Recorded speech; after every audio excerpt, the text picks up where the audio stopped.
wa rahmatullah, j'espère que vous allez bien. Alors, il nous arrive souvent de voyager dans le cadre professionnel, d'aller en mission. Et pour les frères et sœurs qui font du commerce, ils vont souvent dans des voyages d'affaires d'un pays à un autre, parfois d'un continent à un autre.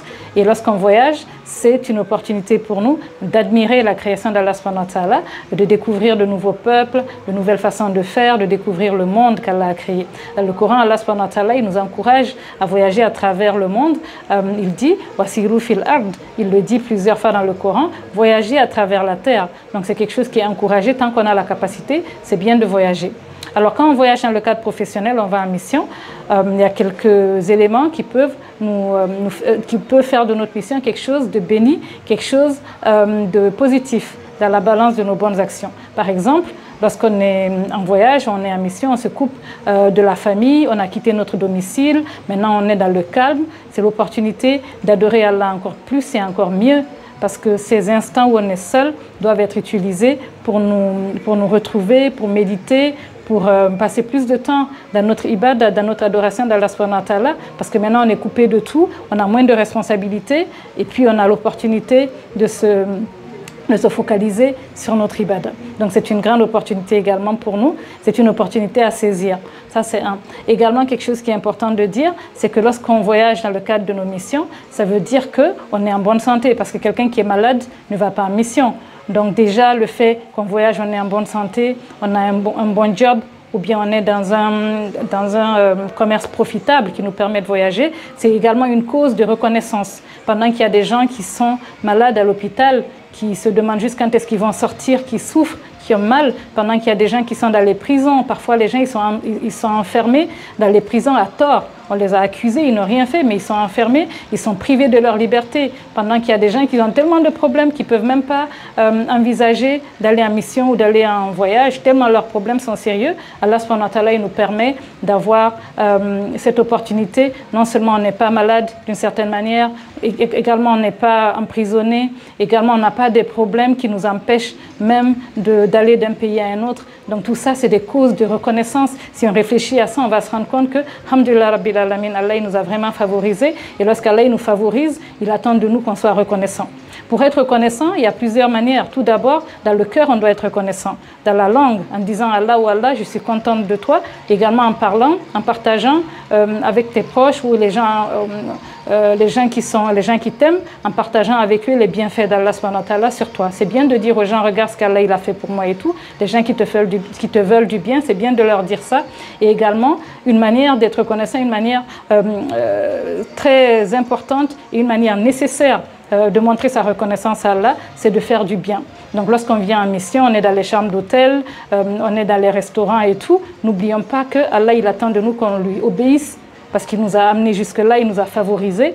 Et pour lui montrer qu'on est reconnaissant, qu'on est content de ce qu'il a fait pour nous, il faut qu'on lui obéisse. Il ne faut pas que maintenant qu'on est venu en mission, qu'on est seul dans les hôtels, dans les chambres, qu'on oublie ça et qu'on lui désobéisse, parce qu'on est loin de nos familles. Donc également, c'est un rappel pour moi-même, pour les frères et sœurs, parce que le rappel bénéficie aux croyants.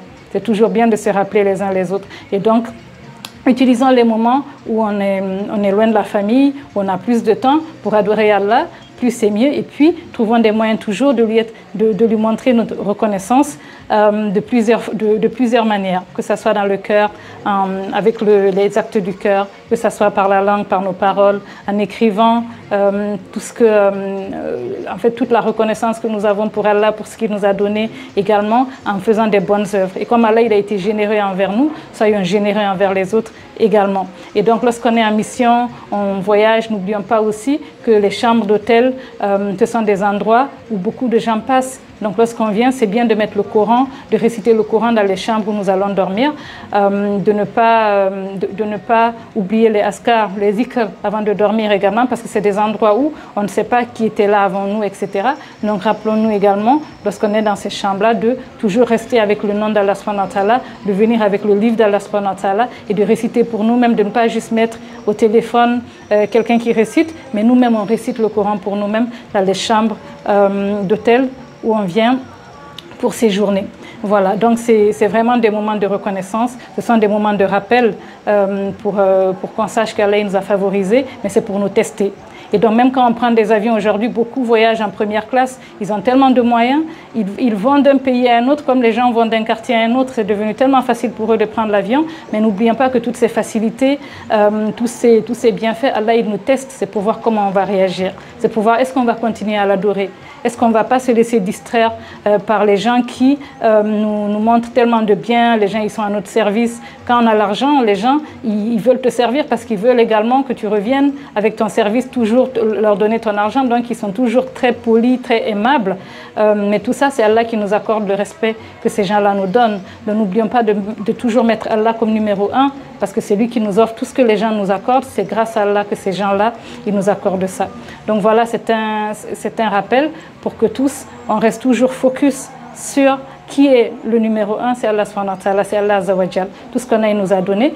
Et donc, lorsque nous sommes dans les hôtels, lorsque nous sommes en mission, que ce soit dans les chambres, dans les restos, dans les séminaires, rappelons-nous qu'Allah il est toujours numéro 1 et faisons de ce voyage quelque chose de positif dans la balance de nos bonnes œuvres, pas quelque chose de négatif. Parce qu'Allah il veut juste nous tester, voir s'il nous donne la facilité, le confort et le luxe, comment on va réagir. Est-ce qu'on va faire comme les grands prophètes qui avaient beaucoup de moyens? Un prophète Suleiman alayhi salam, c'était un roi, mais il a adoré Allah, il était tellement riche, mais il a adoré Allah. Donc quand les gens ont les moyens, quand les gens ont des facilités, nous n'oublions jamais qu'il faut se rappeler d'adorer Allah subhanahu wa ta'ala, quelle que soit la condition qu'il nous donne dans notre vie.